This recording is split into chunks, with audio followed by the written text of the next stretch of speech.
ಬೇಗ load ಮಾಡ್ರಲ್ಲ, time ಆಯ್ತು. 3 trip ಹೊಡಿಬೇಕು. ಲೇಟ್ ಆದ್ರೆ ಯಜಮಾನ ನಮ್ಗೆ ಹಾಕೊಂಡು ಹೋಗ್ತಾರೆ. ಅಣ್ಣ ಕತ್ಲೆ ಆದ್ಮೇಲಿಂದ ಒಂದೇ ಸಮಯ ಕೆಲಸ ಮಾಡ್ತಾ ಇದೀವಿ, ನೀವೇ ನೋಡ್ತಾ ಇದ್ದೀರಲ್ಲ ಅಣ್ಣ. ಅದಕ್ಕೆ ಹೇಳಿದ್ ನನ್ನ ಮಕ್ಳ, ಯಾವನಾದ್ರೂ ನೋಡಿ ಪೊಲೀಸ್ನವ್ರಿಗೆ ಇನ್ಫಾರ್ಮ್ ಮಾಡಿದ್ರೆ ಅಷ್ಟೇ ನಮ್ ಕತೆ. ಒಂದೇ ಟ್ರಿಪ್ ಕಾಯಂ ಆಗುತ್ತೆ. ಆತ್ಮ ಯಾವನ ಪೊಲೀಸ್? ಇದನ್ನ ನಡೆಸ್ತಾ ಇರೋದು ಯಾರು? ಮಿನಿಸ್ಟರ್ ಮಗ. ನಮ್ ಬಾಸು ಮಿನಿಸ್ಟ್ರಿಗಿಂತ ದೊಡ್ಡವರು. ಸರ್ಕಾರ ನಡೆಸ್ತಾ ಇರೋದೇ ನಮ್ ಬಾಸು. ರಾತ್ರಿ ಹೊತ್ತಲ್ಲೇನ ಡೇನಲ್ಲೂ ಟ್ರಿಪ್ ಹೊಡಿತೀವಿ. ಯಾವನೇನು ಕಿತ್ಕೊಳಕ್ಕಾಗಲ್ಲ.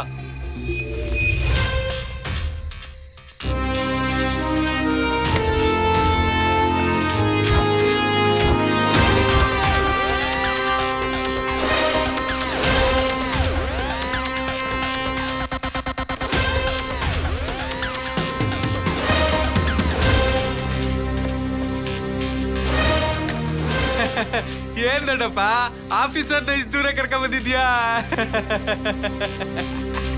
ಇಷ್ಟ ದೂರ ಇಷ್ಟೊತ್ತಲ್ಲಿ ಯಾಕ್ರಿ ಬರಕ್ ಹೋದ್ರಿ? ಸುಮ್ನೆ ಸರ್ಕಾರಕ್ಕೆ ಡೀಸೆಲ್ ವೇಸ್ಟ್. ಇವ್ರು ಹಳೆ ಆಫೀಸರ್ ಅಲ್ಲ, ಹೊಸದಾಗ್ ಬಂದ್ರು. ಇವ್ರು ಒಂಥರ ಅಂದ್ರೆ ಯಾವ ತರ? ಇವರು ಮನುಷ್ಯನ ತರನೇ. ಒಬ್ಬ ಹೆಣ್ಣಿಗೆ ದಾಸ ಆಗ್ತಾನೆ, ಒಬ್ಬ ಮಣ್ಣಿಗೆ ದಾಸ ಆಗ್ತಾನೆ, ಇನ್ನೊಬ್ಬ ದುಡ್ಡುಗೆ ದಾಸ ಆಗ್ತಾನೆ. ಯಾಕೆ ನಿಗರಾಡ್ತೀಯಲೇ? ಕೊಟ್ಟಿ ತಗೊಂಡು ಲಾರಿ ಬಿಡ್ಬೇಕು, ಇಲ್ಲ ಅಂದ್ರೆ ಪ್ರಾಣನೇ ಬಿಡ್ಬೇಕಾಗತ್ತೆ.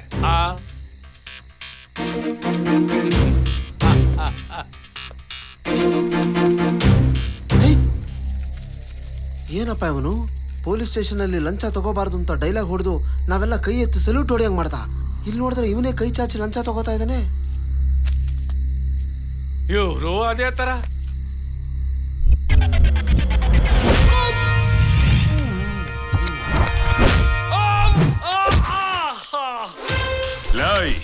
ನೀವು ಕೊಡೋ ಈ ಕರೆನ್ಸಿ ಕರೆಂಟ್ ಇದ್ದ ಹಾಗೆ, ಯಾವತ್ತಾದ್ರೂ ಶಾಕ್ ಹೊಡೆದು ಸಾಯಿಸುತ್ತೆ.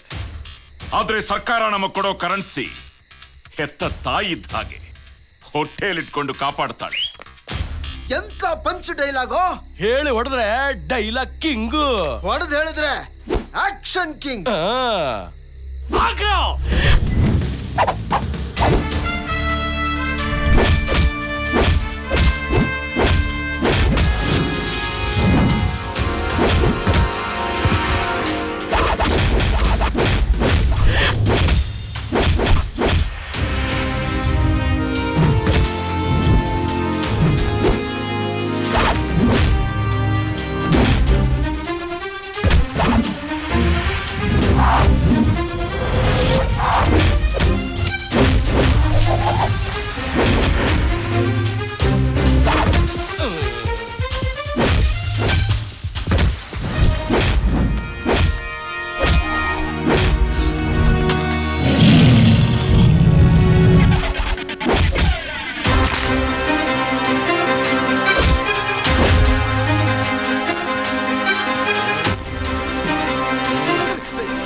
ಇನ್ಸ್ಪೆಕ್ಟರ್, ನಾವ್ ಯಾರು ಅಂತ ನಿನಗೆ ಗೊತ್ತಿಲ್ಲ.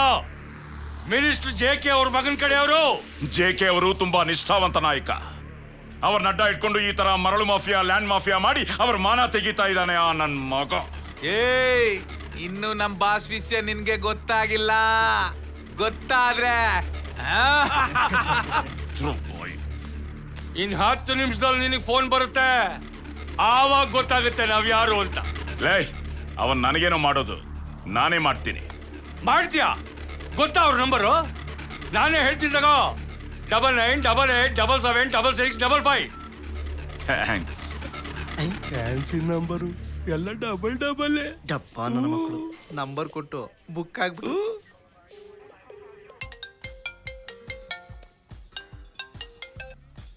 ಹಲೋ, ನಾನು ಮಿನಿಸ್ಟರ್ JK ಮಗ ಗಜಾ ಮಾತಾಡ್ತಾ ಇದೀನಿ. ನಾನು Vasanth Nagar police station circle inspector Bharath Kumar. ಅಲ್ಲ ರೀ, ಅರೆಸ್ಟ್ ಮಾಡಕ್ ಮುಂಚೆ ಅವ್ನ್ ಯಾರು, ಯಾರ ಕಡೆಯವನು, ಎಂತವನಂತ ತಿಳ್ಕೊಳ್ದೆ ಅವನ ಕರ್ಕೊಂಬಂದು ಒಳಗಾಕಿದೀರಾ? ಬುದ್ಧಿ ಇದೇನ್ರಿ ನಿಮ್ಗೆ? ಸರ್ಕಾರ ಎಲ್ಲ ಡಿಪಾರ್ಟ್ಮೆಂಟ್ಗೆ ಡ್ಯೂಟಿ ಮಾಡಿ ಅಂತ ಸಂಬಳ ಕೊಡ್ತಾರೆ. ಪೊಲೀಸ್ನವ್ರಿಗೆ ಮಾತ್ರ ಡ್ಯೂಟಿ ಮಾಡಬೇಡಿ ಅಂತ ಸಂಬಳ ಕೊಡ್ತಾರೆ. ಡ್ಯೂಟಿ ಮಾಡದೆ ಹೋದ್ರೆ ಪರ್ಸನಲ್ ಆಗಿ ಬೋನಸ್ ಕೂಡ ಕೊಡ್ತೀನಿ. ಏನೋ ಮೊದಲನೇ ಸಲ ತಪ್ಪು ಮಾಡಿದ್ಯಾ, ಕ್ಷಮಿಸಿದೀನಿ. ಅವ್ರನ್ನ ಬಿಟ್ಬಿಡು. ನೀನ್ ಯಾವನೋ ಕುನ್ನಿ, ಏಯ್, ತಂದೆ ಹೆಸರು ಹೇಳ್ಕೊಂಡು ಬದುಕೋ ನಾಯಿ. ಇನ್ನೊಂದ್ಸಲ ಅಂಥವ್ರ ಮಗ ಇಂಥವ್ರ ಮಗ ಅಂತ ಹೇಳ್ಕೊಂಡು ಬಂದು ಈ ತರ ಲುಚ್ಚ ಕೆಲಸ ಮಾಡಿದ್ರೆ ನಿನ್ನನ್ನು ಹೇಳ್ಕೊಂಡು ಬಂದು ಒಳಕ್ ಹಾಕ್ತೀನಿ. ಅಷ್ಟೇ ಅಲ್ಲ, ಈಗ ನೀನು ಮಾತಾಡಿದ್ದು ಪೂರ್ತಿ ರೆಕಾರ್ಡ್ ಮಾಡಿದ್ದೀನಿ. ಹೆಚ್ಚಿಗೆ ಬೊಗಳಿದ್ರೆ ಎಲ್ಲ ಮೀಡಿಯಾಗೆ ಕೊಟ್ಬಿಡ್ತೀನಿ. ಹುಷಾರ್. ಫೋನ್ ಇಡೋ ರಾಸ್ಕಲ್. ಅವನಿನ್ನು ಸೈಲೆಂಟ್ ಮೋಡೆ. ಏಯ್, ನಮ್ ಬಾಸ್ಗೆ ಆವಾಜ್ ಆಗ್ತೇನೆ. ಐತೆ ಐತೆ ನಿಂಗೆ.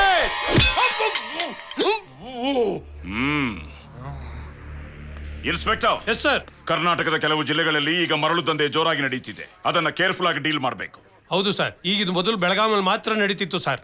ಎಸ್, ಈಗ ಎಲ್ಲಾ ಕಡೆ ಶುರುವಾಗಿದೆ. ಕೆಲವು ರಾಜಕೀಯ ವ್ಯಕ್ತಿಗಳು ಇನ್ವಾಲ್ವ್ ಆಗಿದ್ದಾರೆ. ಕಂದಾಯ, PWD, RTO, ಪೊಲೀಸ್ ಇಲಾಖೆ ಸೇರಿದಂತೆ ಎಲ್ಲಾ ಅಧಿಕಾರಿ ಸಿಬ್ಬಂದಿಯನ್ನು ದುರುಪಯೋಗಪಡಿಸ್ಕೊಂತಾ ಇದ್ದಾರೆ. ಇಂಥ ಪರಿಸ್ಥಿತಿಯಲ್ಲಿ ಯಾವುದಕ್ಕೂ ಯಾರಿಗೂ ಹೆದರದೆ ನಾವು ಪ್ರಾಮಾಣಿಕವಾಗಿ ಕೆಲಸ ಮಾಡಬೇಕು. FIR ರೆಡಿ ಮಾಡಿ ಈ ನನ್ನ ಮಕ್ಕಳನ್ನ ಕೋರ್ಟಿಗೆ ಪ್ರೊಡ್ಯೂಸ್ ಮಾಡ್ತೇನೆ. Okay sir.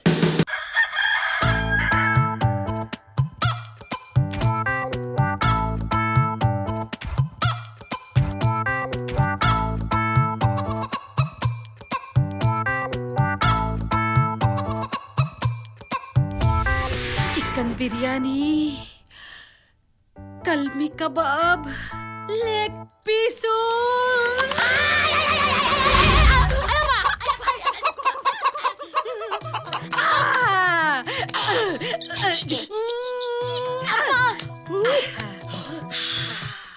ಆಹಾ, ಏನು ಗಮ್ಮಂತಿದ್ಯಪ್ಪ ನಾಟಿ ಕೋಳಿ. ತಲೆ ಕಾಲೆಲ್ಲ ನನಗೆ, ಮಿಕ್ಕಿದ್ದೆಲ್ಲ ನಿಮ್ಗೆ. ಏನಾಯ್ತು ನಿನ್ಗೆ? ಲೇ ಚಿನ್ನ ಬಂಗಾರ, ಏನಾಯ್ತಮ್ಮ? ಕೋಳಿ ಕನ್ಸು ಬಿತ್ತಾ? ಲೇ ಕನ್ಸು ಬಿತ್ತಾ? ಬೆಳಗಿನ ಜಾವತ್ ಕನ್ಸುರಿ ನಿಜ ಆಗತ್ತೆ. ಹೌದು ಕಣೆ, ನಮ್ ತಾತ ಹೇಳ್ತಿದ್ರು ಬೆಳಗಿನ ಜಾವತ್ ಕನ್ಸು ನಿಜ ಆಗತ್ತೆ ರೀ. ಈಗ ನನ್ ಕನ್ಸಲ್ಲಿ ನಾಟಿ ಕೋಳಿ ಸಾರು, ಚಿಕನ್ ಬಿರಿಯಾನಿ, ಗ್ರಿಲ್ ಚಿಕನ್, ಕಲ್ಮಿ ಕಬಾಬು ಎಲ್ಲ ತಿಂದ್ಬಿಟ್ಟೆ ರೀ. ಕನ್ಸಲ್ಲಿ ಇಷ್ಟು ತಿಂದ. Very good. ಮಲ್ಕೊಂಡ ರೀ, ಬನ್ನಿ ಇಲ್ಲಿ. ಈಗ ನನ್ಗದೆಲ್ಲ ಬೇಕು, ತಂದ್ಕೊಡಿ. ಈಗ ಹಾ. ಈಗ ಎಲ್ಲಿಂದ ತಂದ್ಕೊಡ್ಲೆ? ಲೇ ಚಿನ್ನ ಬಂಗಾರ, ದಯವಿಟ್ಟು ನಾನು ಅರ್ಥ ಮಾಡ್ಕೊಳ್ಳೆ. ಹೇಳಿ ಕೇಳಿ ಕಾನ್ಸ್ಟೇಬಲ್ ಕಣೆ. ಏನ್ ನನ್ಗೆ ಬರೋ ಏನೋ ನೀನ್ ಕೇಳ್ದಂಗೆ ರೋಡಲ್ಲಿ ಮಾರೋ ಈ ಗೋಬಿ ಮಂಚೂರಿನೋ ಚಿಕನ್ ಕಬಾಬ ಲಾಟಿ ತೋರಿಸಿ ತರ್ಬೋದಪ್ಪ. ಅದನ್ ಬಿಟ್ಟು ಈ 65, 55 ಎಲ್ಲಿಂದ ತಂದ್ಕೊಟ್ಟೆ? ಆಗಲ್ವಾ? ಆಗಲ್ಲ ಅಂದ್ರೆ ಎಲ್ಲ ಬಂದ್ ಅಷ್ಟೇ. ಹಂಗೆಲ್ಲ ಮಾಡ್ಬೇಡ್ವೆ ಚಿನ್ನ. ಒಂದೇ ಒಂದ್ ಮುತ್ಕೊಡು. ಇದು ಕೂಡ ಬಂದು. ನಾನ್ ಹೇಳ್ತಾ ಇದ್ದೀನಿ, ನನಗೆ ಗೊತ್ತಿಲ್ಲ, ನನಗ್ ಬೇಕೇ ಬೇಕು. ಚೀಟ್ ಮಾಡಾದ್ರೂ ತಗೊಂಡ್ ಬನ್ನಿ, ಇಲ್ಲ ಅಂದ್ರೆ ಗೊತ್ತಲ್ಲ ನಾನು ಏನ್ ಮಾಡ್ತೀನಿ ಅಂತ. ಲೇ ಬಾರೆ ಮಲ್ಕೊಳ್ಳ ಬಾರೆ. ಏನಯ್ಯ ಹೆಂಗಸರು ಬೆಡ್ರೂಮು ಅಂದ ಒಂದು ಜಾಗನ ಬಂದ್ ಮಾಡಿ ನಮ್ಮನ್ನ ಹಾಕಿ ರುಬ್ಬುತ್ತಾರೆ. ಇಂಡಿಯಾ ಬಂದಾದ್ರೆ ತಡ್ಕೋಬಹುದು, ಇದು ಬಂದಾದ್ರೆ ಹೆಂಗಪ್ಪ ತಡ್ಕೊಳ್ಳೋದು ಈ ಮೂಡಲ್ಲಿ? ಸರಿ ಬಿಡೆ, ಹೇಳಿ ಕೇಳಿ ಪೊಲೀಸು ಎಲ್ಲ ಹೊರಗಡೆ ಬೀಟಿಂಗ್ ಗೀಟಿಂಗ್ ಹಾಕೊಂಡ್ಬಿಡ್ತೀನಿ ಬಿಡೆ. ಅದಕ್ಕೂ ಬಿಡಲ್ಲ ಇದಕ್ಕೂ ಬಿಡಲ್ಲ. ಗೋವಿಂದ ನಮಸ್ಕಾರ ಬಾಸ್. ಬಾರ. ಏನೋ ಏನ್ ಬಾಸ್ ಬೆಳಗ್ಗೆನೆ ಕರ್ದಿದ್ದೀರಾ? ಏನ್ ಸಮಾಚಾರ? ನಮ್ಮ ಮನೇಲಿ ಕನ್ನ ಹಾಕಕ್ಕೆ ಓದಿದ್ದೆ ನನ್ ಮಗನೇ ಗೋಬಾಡ್. ನಿನ್ನ ಸ್ಟೇಷನ್ ಬಂದು ಮಾಮೂಲು ಕೊಡ್ಬೇಕಿತ್ತು. ನಾನು ಎಲ್ಲ ಒಳಗೋಗಿದೆ. Sorry boss. ಆಫರ್ ನಾನು ನನ್ನ ಹೆಂಡತಿ ಒರೇನ್ ಮಾಲ್ನಲ್ಲಿ ಪಿಕ್ಚರ್ ನೋಡ್ಕೊಂಡು ಅಲ್ಲೇ ಫುಡ್ ಕೌಂಟಲ್ಲಿ ಊಟ ಮಾಡ್ಕೊಂಡು ಬರೋ ಅಷ್ಟಲ್ಲಿ ಲೇಟ್ ಆಗೋಯ್ತು. ಹೌದಾ? ತಗೊಳ್ಳಿ ಬಾಸ್. ಸದ್ಯಕ್ಕೆ ತಂದಲ್ಲ, ಉಳ್ಕೊಂಡೆ ನೀನು. ಲೇ ಗೋವಿಂದ ಬರೀಲಿ. ನನ್ನ ಹೆಂಡತಿ ಕೋಳಿ ಮೇಲೆ ಆಸೆ ಪಡ್ಬಿಟ್ಟು ಕಣೋ. ಹಿಂಗಾರ ಮಾಡಿ 4-5 ಕೋಳಿನ ಹೆಂಗಾರ ದೇಬ್ಕೊಂಡ್ಬಿಡ ಅಂದ್ರೆ ಕಳ್ತನ ಮಾಡ್ಕೊಂಬರ. ಏನ್ ಬಾಸ್, ದುಡ್ಡು ಕೊಟ್ರೆ ಅಂಗಡಿಯಲ್ಲೇ ಸಿಗುತ್ತಲ್ಲ. ಲೇ, ದುಡ್ಡು ಕೊಟ್ರೆ ಅಂಗಡಿಲಿ ಸಿಗತ್ತೋ, ಆದ್ರೆ ಅದು ತಿನ್ನಕ್ಕೆ ಮಜಾ ಇರಲ್ಲ ಕಣೋ. ಕದ್ದು ತಿಂದ್ರೆ ಅಲ್ವೇನೋ ಮಜಾ. ಯಾಕೋ ಪೊಲೀಸ್ನವ್ರಿಗೆ ಅವಮಾನ ಮಾಡ್ತೀಯಾ? ನನ್ನ ಮಗನೇ, ನಿನ್ನ ನಾನು ಯಾಕೆ ಇಟ್ಕೊಂಡಿದ್ದೀನಿ? ಕೆಲಸ ಮಾಡಕ್ಕೆ. ನಿಂದೇನ್ ಕೆಲ್ಸ? ಕಳ್ತನ ಮಾಡೋದು. ಮುಚ್ಕೊಂಡ್ ಕಳ್ತನ ಮಾಡ್ಕೊಂಬಾ. ಕಣೋ ಗೋವಿಂದ, ನೀನ್ ಹೇಗೋ ಕದಿಯೋದಕ್ ಹೋಗ್ತಿದ್ಯಾ, ಎಳೆ ಕೋಳಿಗಳನ್ನ ಕತ್ಕೊಂಬ. Okay madam. ಅದೆಲ್ಲ ಕರೆಕ್ಟ್ ಮಾಡ್ತಾನೆ ಕಳ್ಳನ್ ಮಗ. ಅಪ್ಪ, ನಿಮ್ ಸಂಬಳದೊಳಗೆ ಕೋಳಿ ತರ್ಬೋದಲ್ವಾ ಅಪ್ಪ? ಅಮ್ಮ, ನಾವು ಗೌರ್ಮೆಂಟ್ ಕೆಲಸದವ್ರಮ್ಮ. ನಮಗ್ ಬರೋ ಸಂಬಳದಲ್ಲಿ ಕೋಳಿ ಅಲ್ಲ, ಕೋಳಿದು ಗುಂಡೆಕಾಯಿ ಕೂಡ ತಗೊಳಕ್ಕಾಗಲ್ಲ. ಗಿಂಬ್ಳ ತಗೊಂಡ್ರೆ ಬೇರೆಯವ್ರ ಲೆವೆಲ್ಗೆ ನಾವು ಜೀವನ ಮಾಡಕ್ ಸಾಧ್ಯ. ಈಗ ನಿಮ್ ಸ್ಕೂಲಲ್ಲಿ ಗಾಂಧೀಜಿ ಬಗ್ಗೆ ಹೇಳಿದಾರೆ ತಾನೆ. ಗಾಂಧೀಜಿ ತರ ಜೀವನ ಮಾಡಕ್ ಹೋದ್ರೆ ನಮ್ ಮೈ ಮೇಲೆ ಸಿಂಗಲ್ ಬಟ್ಟೆನೂ ಇರಲ್ಲ. ಹಂಗಂತ ನೀನೇ ಕಳ್ತನ ಮಾಡಕ್ ಕೇಳ್ತಾ ಇದ್ಯಾ? ಅಯ್ಯೋ, ಹಂಗಲ್ಲ ಮಾತಾಡ್ಬೇಡಮ್ಮ. ಕಳ್ಳ ಪೊಲೀಸು ಇಬ್ರು ಒಂದೇ. ನಾವಿಬ್ರು ಅವಳಿ ಜವಳಿ ಮಕ್ಳಿದ್ದಂಗೆ. ಅಷ್ಟು ಅಂಡರ್ಸ್ಟ್ಯಾಂಡಿಂಗ್ ಅಲ್ವೇನ? ಈಗ ನೀನ್ ದೊಡ್ಡವಳಾದ್ಮೇಲೆ ನಿನ್ಗೆ ಮದುವೆ ಮಾಡ್ಬೇಕು ತಾನೆ. ಪ್ಯಾಲೇಸ್ ಅಲ್ಲಿ ಮದುವೆ ಮಾಡಕ್ ಆಗದೆ ಹೋದ್ರು ನಿಮ್ ಗಂಡಿನ ಕಡೆ ಹೇಳ್ದಂಗೆ ಗಂಗಮ್ಮ ತಿಮ್ಮಯ್ಯ ಚೌಲ್ಟಿಲಾದ್ರೂ ಮದುವೆ ಮಾಡ್ಬೇಕು ತಾನೆ ಅಲ್ವಾ? ಅದಕ್ಕೆ ನೀನ್ ದೊಡ್ಡವಳಾಗಷ್ಟಲ್ಲಿ ಇಂಥ 16 ಜನ ಕಳ್ಳನ ಮಕ್ಕಳನ್ನ ಗುಡ್ಡೆ ಹಾಕ್ಬಿಟ್ರೆ ಅವ್ರ ದುಡ್ಡನ್ನ ಗುಡ್ಡೆ ತರ್ತಾರೆ. ನಿನ್ನ ಮದುವೆನ ಗ್ರ್ಯಾಂಡ್ ಆಗಿ ಮಾಡ್ಬೋದು. ಸದ್ಯಕ್ಕೆ ನೀನ್ ತಿಂಡಿ ತಿನ್ಕೊಂಡು ಸ್ಕೂಲ್ಗೆ ಹೋಗ್ಬೋದು. ಕರ್ಕೊಂಡೋಗಿ ನಡಿ ಪುಟ, ನಿನ್ಗದೆಲ್ಲ ಗೊತ್ತ. ನೀನು ಕೋಳಿ ಹೊಡ್ಕೊಂಬ ಹೋಗ. Okay boss.